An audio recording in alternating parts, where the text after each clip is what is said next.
The morning sun cast long shadows across the dusty threshold where Samuel stood in the doorway of the small homestead cabin, and his boots were caked with mud from the trail, and his hat sat low over weathered features that spoke of years under an unforgiving sky, and behind him, the vastness of the Montana Territory stretched endlessly toward mountains that touched the clouds. Inside the cabin, Martha stood at her wooden table, kneading dough with practiced hands, and flour dusted her simple, gray dress and clung to her rounded arms, and her dark hair was pulled back severely from a face that had learned not to expect kindness from the world. And when she heard his footsteps, she kept her eyes down and continued working the dough as though the rhythm of it could protect her from whatever came next.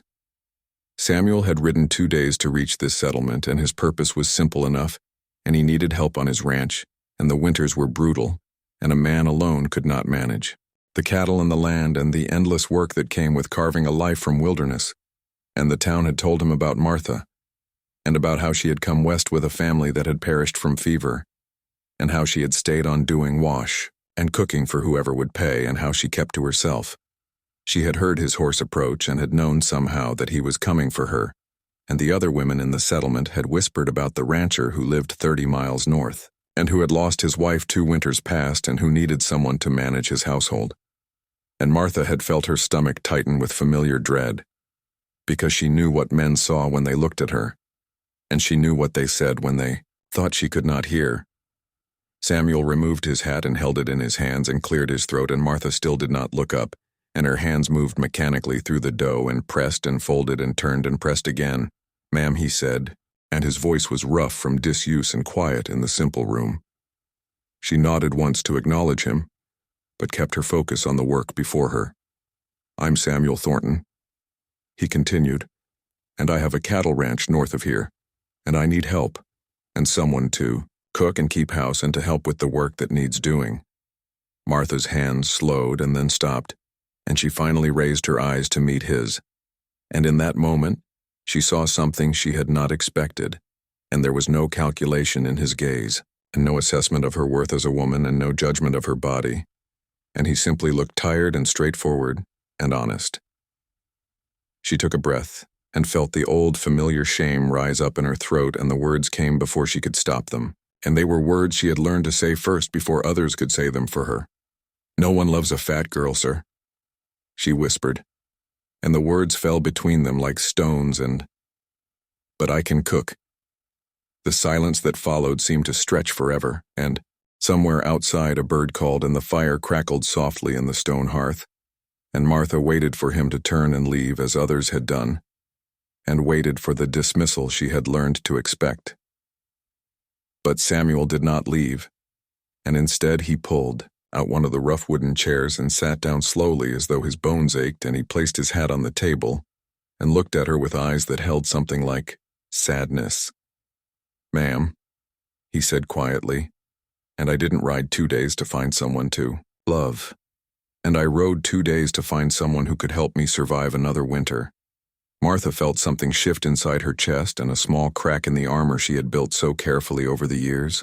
"I lost my wife," he continued, and his voice steady, but soft, and her name was Elizabeth, and she was small and delicate and beautiful by any measure a man might use. And he paused and looked down at his weathered hands, and I loved her truly, and when the fever took her, I thought I might die of the grief. Martha stood very still and uncertain where this confession was leading. "But loving her didn't make the winters warmer," he said, "and it didn't make the cattle easier to manage, and it didn't make the loneliness less sharp." And he looked up at her again. "And I learned that love and survival are different things, and both matter, but they matter in different ways." He reached out and broke off a small piece of the dough she had been working, and examined it between his fingers as though it held some truth he was trying to understand. "You say you can cook," he said, "and that matters, and can you mend and manage stores and help with the chickens in the garden?" "Yes, sir," Martha said, and her voice barely above a whisper. "Can you work hard and keep your word and deal fairly with a man who means to deal fairly with you?" "Yes, sir," she said again, and something warm was beginning to bloom in her chest, though she was afraid to trust it. "Then I have a proposition," he said, "and I need help, and you need a situation, and I offer honest work and fair pay and a room of your own and respect for the labor you do. And I won't promise things I can't give, and I won't lie to you about what I feel or don't feel. But I will promise that if you work hard, I will see it and value it and treat you as a partner in keeping that ranch alive." Martha felt tears prick at her eyes, and hot and unexpected, and no one had spoken to her this way before, and no one had offered her dignity wrapped in such plain, honest words. What if she started and then stopped and uncertain how to ask the question? What he prompted gently, what if you meet someone, she finally said, and someone you could love, and someone beautiful and proper? Samuel stood and picked up his hat and turned it in his hands and thought for a long moment before answering. "Then I would hope I'd have the good sense to know that beauty comes in many forms," he said, and that a woman who keeps her word and works beside a man through hard times and who brings warmth to a cold house and food to an empty table is worth more than any fleeting attraction. He settled his hat back on his head and moved toward the door, and then turned back. "I'll be staying at the boarding house tonight," he said, "and I leave at dawn tomorrow. And if you want to come with me, be ready with whatever belongings you have, and I'll pay you fair wages and more than you're making here, and you'll have your own space and your own dignity, and you'll be valued for what you do and not judged for what you look like." And with that he was gone, and leaving Martha standing in the quiet cabin with flour on her hands and tears on her cheeks, and hope kindling in her heart like a small flame that had been dark for so very long. That night Martha lay awake in the small room she rented behind the general store, and she thought about Samuel's words, and about the way he had looked at her without judgment, and about the simple, honest offer he had made.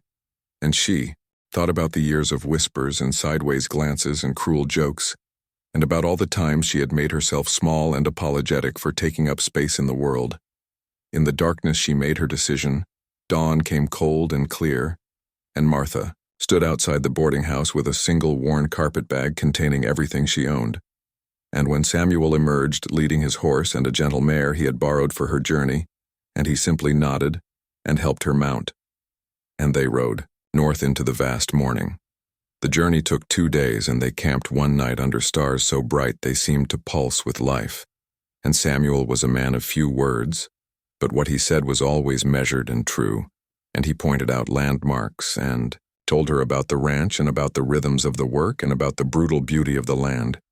When they finally crested the rise that looked down on his property, Martha felt her breath catch, and the cabin was larger than she expected, and sturdy and well-built, and there were outbuildings and a barn and corrals, and beyond it all the mountains rose like sentinels, watching over this small human endeavor.